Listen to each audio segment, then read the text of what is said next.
black body. An ideal or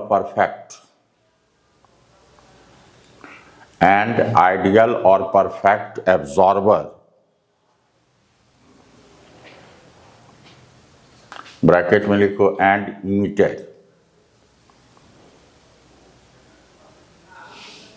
is referred to as black body.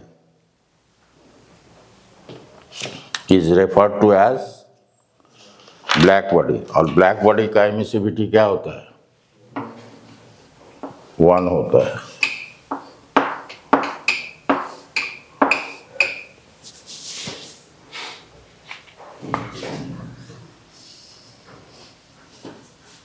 तो देखो emissivity क्या होता है?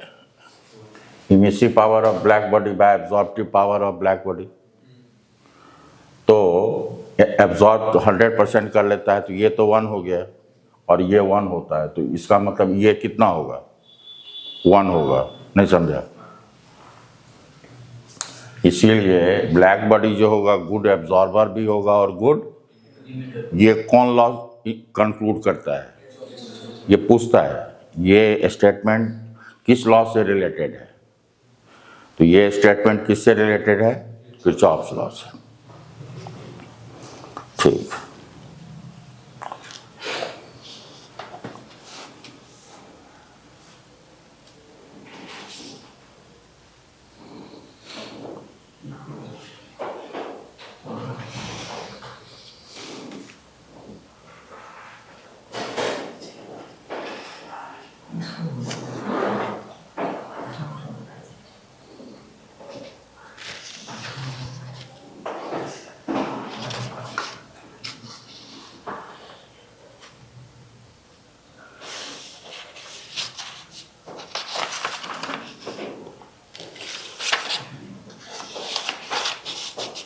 लिखोगे black body.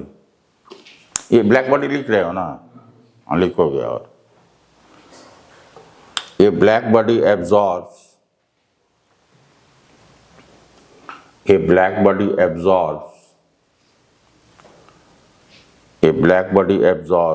all radiations incident on it.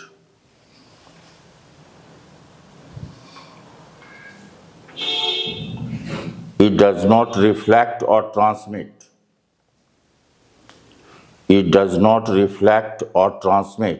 Any of the incident radiation. It does not reflect or transmit any of the incident radiation. जरा सा इस चीज को यहाँ पे मैं बता रहा हूँ, देखो जरा।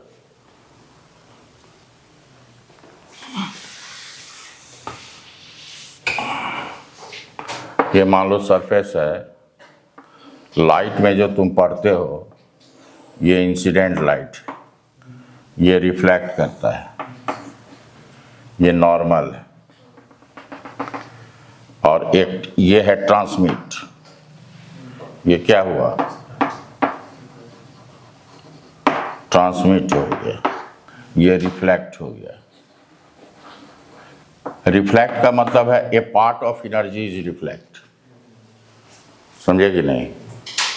और यहाँ पे कुछ एब्जॉर्ब हो जाता है। तो जब टोटल एनर्जी का कुछ पार्ट रिफ्लेक्ट मतलब उसी मीडियम में लौट जाता है तो उसको रिफ्लेक्शन कहते हैं। लेकिन इमिटर क्या हुआ? जितना इंसिडेंट हुआ उतना इमिट हो गया। तो रिफ्लेक्शन, ट्रांसमिशन और एब्जॉर्प्शन में डिफरेंट है चीज। इमिटर इस तीनों से अलग है। समझ आए बात? कंफ्यूज करने की आवश्यकता नहीं है।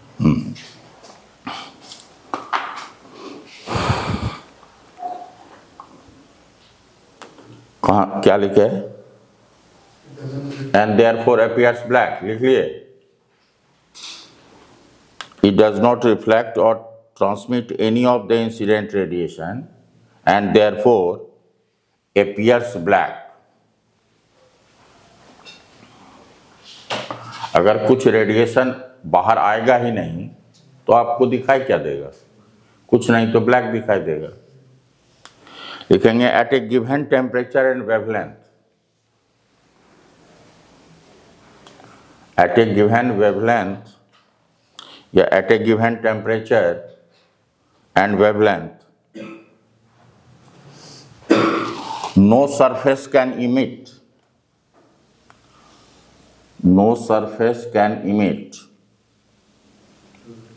more energy than a black body.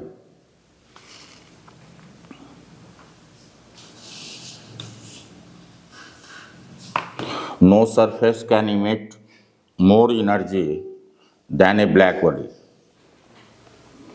A black body is a perfect absorber and perfect emitter of radiation. A black body is a perfect absorber and perfect emitter of radiation. Example: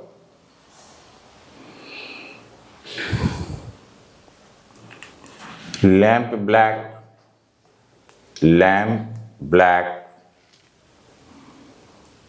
and platinum black are the closest example of a black body. Are the closest example of a black body. They absorb almost 96-97%. They absorb almost 96-97% of the incident radiation.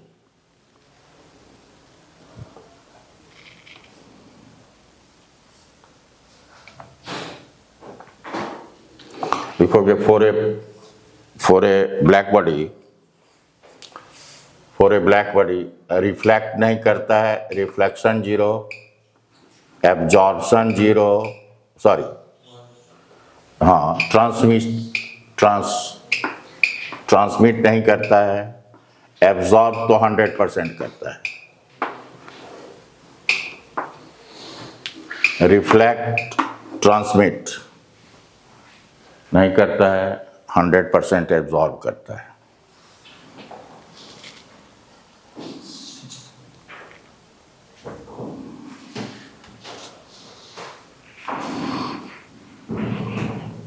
Last line लिख लो. और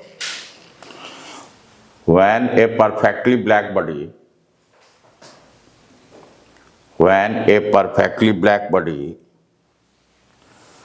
is heated to very high temperature,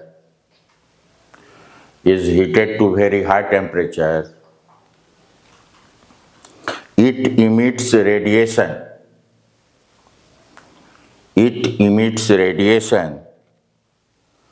of all possible wavelengths.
तुम लोग अभिषेक exam का ये मिला है अपना question answer?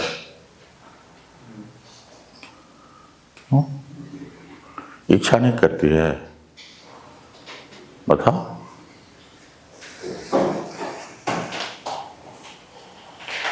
क्यों नहीं? अरे आ तो जाता है ना, तो क्यों नहीं मिला है? सब्यसाची तुमने कौन लिया था? ओ, तुम मिलाए, चेक किए? क्यों नहीं करना है? बोलो।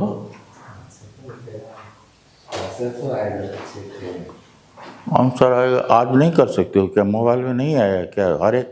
हर एक सिटिंग का क्वेश्चन विथ सॉल्यूशन आया है, तो उससे नहीं कर सकते हैं क्या? सब क्वेश्चन को तो कम से कम इसी बहाने तो सब तो बनाओगे, पता भी चल जाएगा हमने क्या गलती किया है या नहीं गलती किया है। तुम लोग का अंदर में तो इंटरेस्ट नहीं लग रहा है।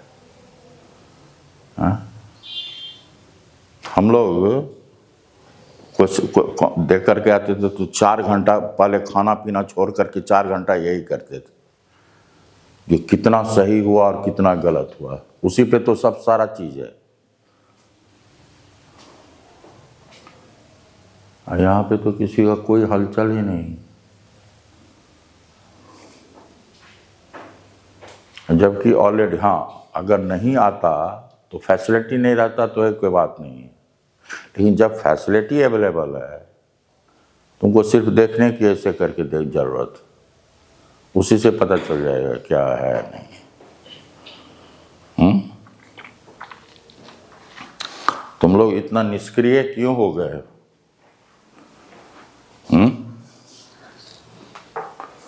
इतना निष्क्रियता क्यों आ गई है?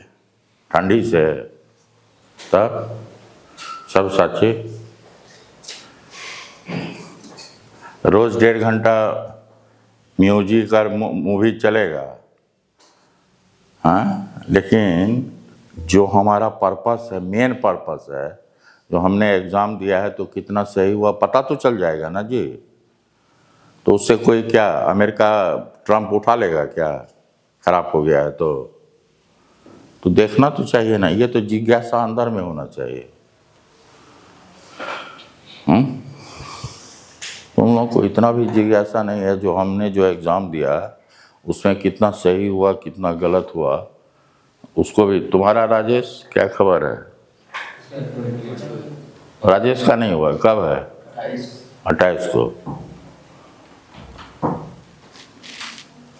तुम लोग आज आंसर देख करके बताओ जो कितना क्या सही है क्या गलत।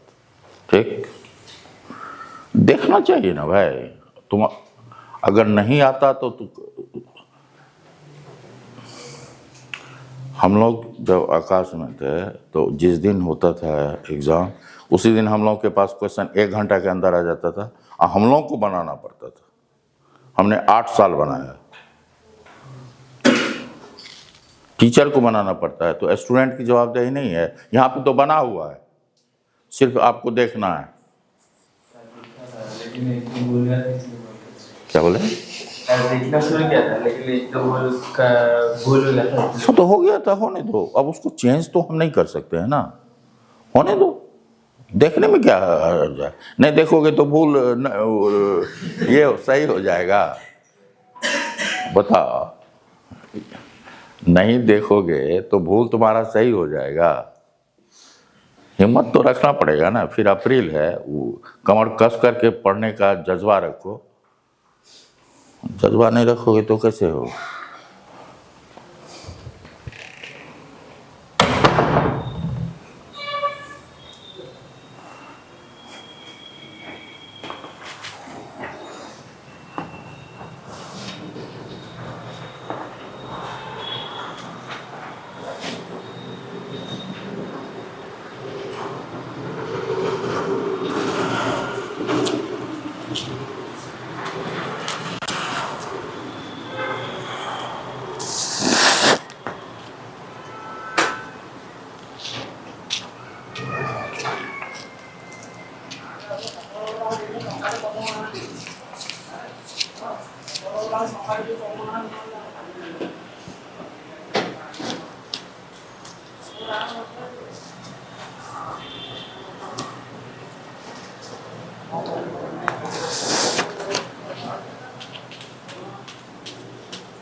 कहता है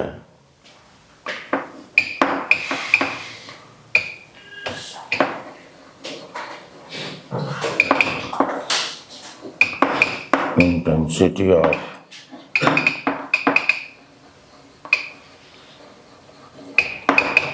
thermal radiation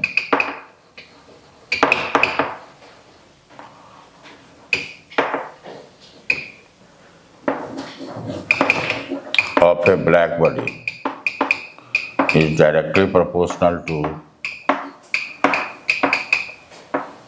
in Kelvin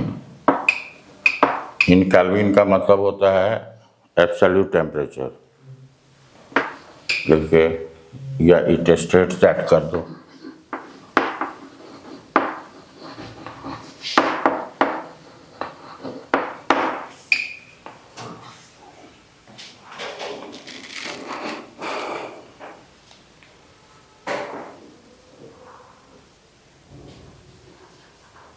intensity का मतलब क्या होता है?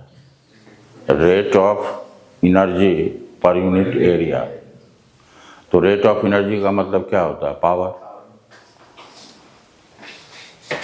इंटेंसिटी का मतलब हो जाता है पावर बाय एरिया, है ना? होता है पावर हुआ रेट ऑफ एनर्जी,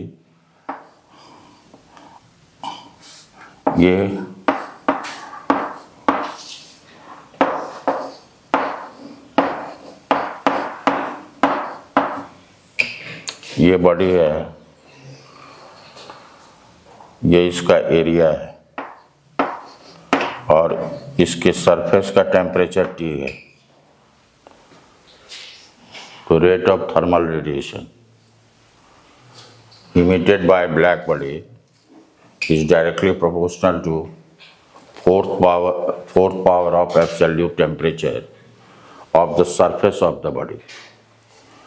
तो यहाँ पे इक्वल टू करेंगे तो एक कांस्टेंट आएगा जिसको ये है फॉर ब्लैक बॉडी। किसके लिए है? P का मतलब क्या हुआ? Rate of thermal radiation.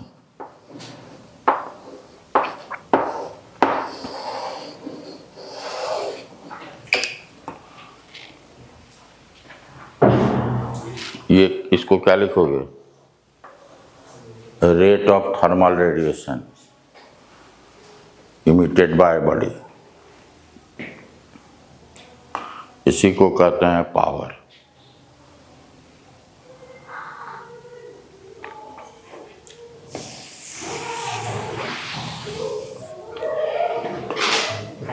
और एक को इधर ले आओगे तो क्या हो जाएगा? इंटेंसिटी।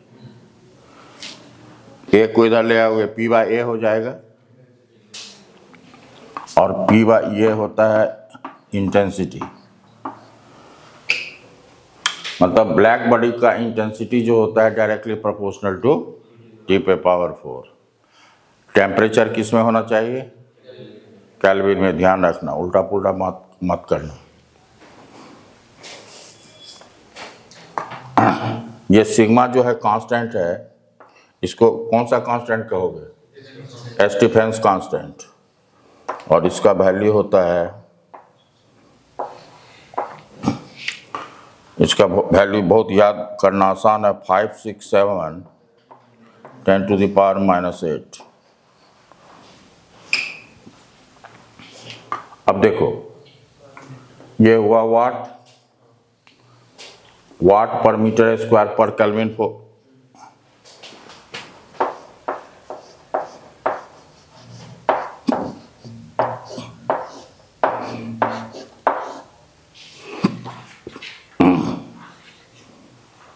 स्टीफन कांस्टेंट ये देखोगे। For general body, black body का एमिसिविटी क्या होता है? 1 होता है। अब लिखते हैं for general body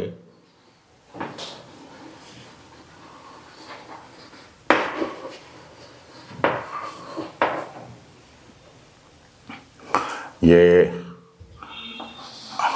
rate of thermal radiation जो होता है यानी P जो होता है ये होता है सिग्मा E 8t पे पावर 4।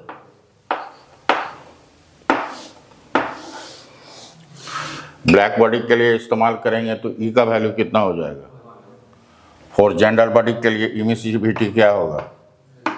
0 से 4 जनरल बॉडी।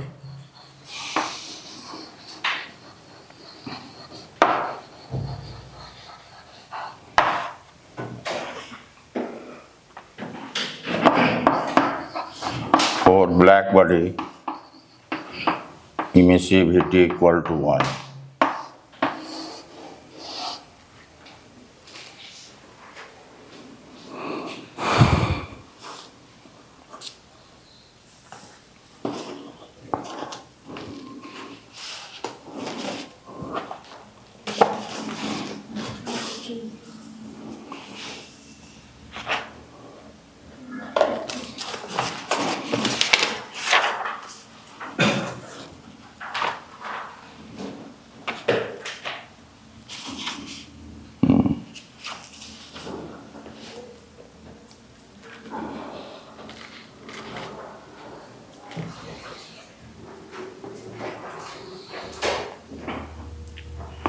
अब है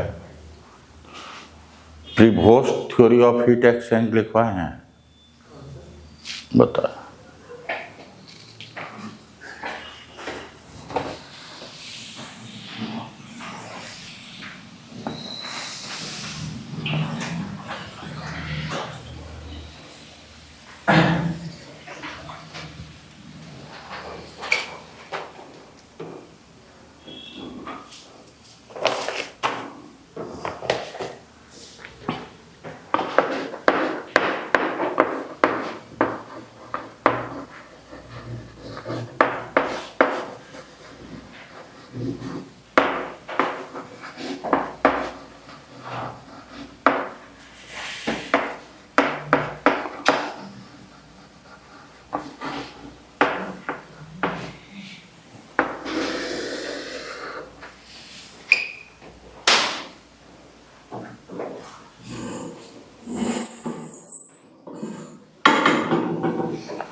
लिखोगे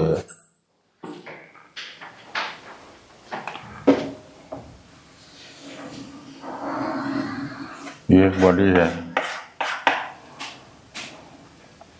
इसका टेम्परेचर है T और ये सराउंडिंग टेम्परेचर है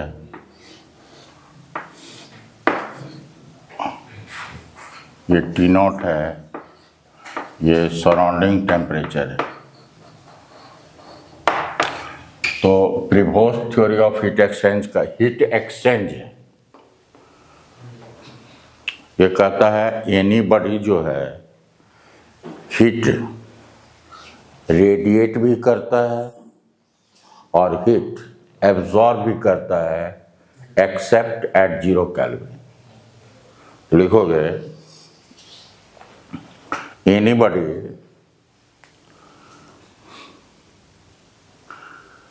radiate heat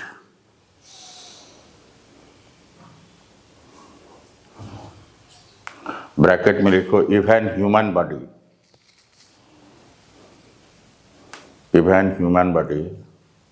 above 0 Kelvin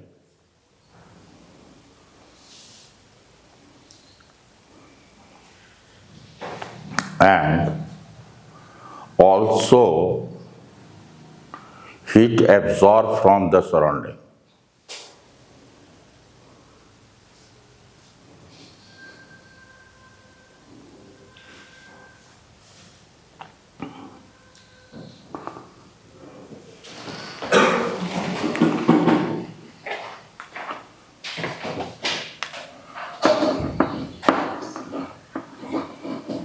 Heat emitted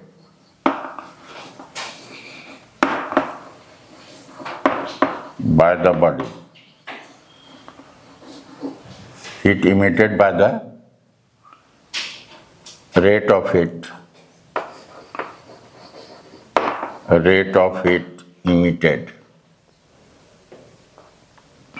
P1 लिखते हैं इसको, rate of heat emitted by the body ये होगा E A sigma A T पे पावर 4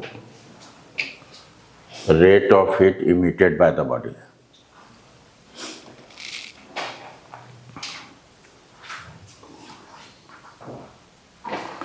अब P2, हाँ, या इसको ऐसे लिख सकते हो तुम, रेडिएट, और ये absorb, rate of heat absorb by the body from the surrounding, from the surroundings, equal to, ये होगा सिग्मा E A T पे पावर 4।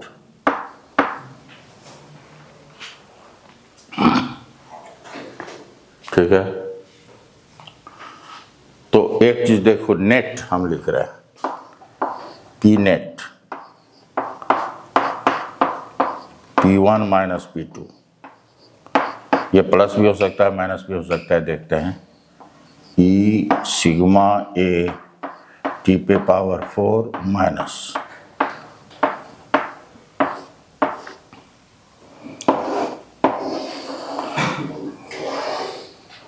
ये हो गया net rate of heat emitted,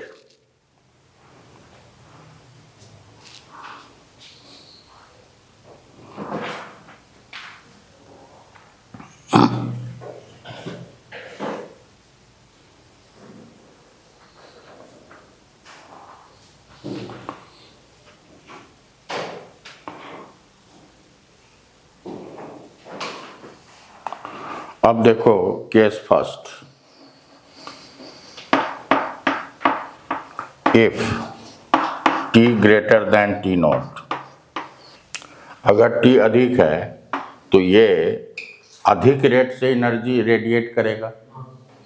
मान लो ये 10 जूल पर सेकेंड से रेडिएट कर रहा है, T नॉट कम है तो एब्जॉर्ब करेगा कम रेट से, तो मान लो ये कर रहा है 7 जूल पर सेकेंड से एब्जॉर्ब कर रहा है।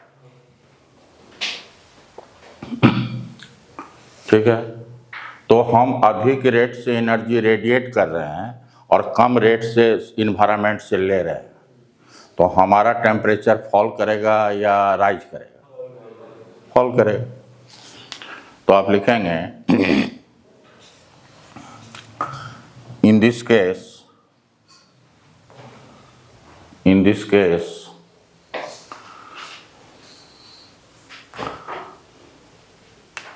temperature of the body will fall.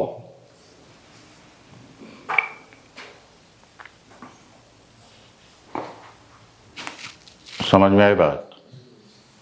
आप अधिक रेट से एनर्जी को रेडिएट कर रहे हो, 1 सेकंड में 10 जूल रेडिएट कर दिए और 1 सेकंड में 5 जूल लिए, तो 5 जूल तो आप रेडिएट कर दिए ना, केस 2।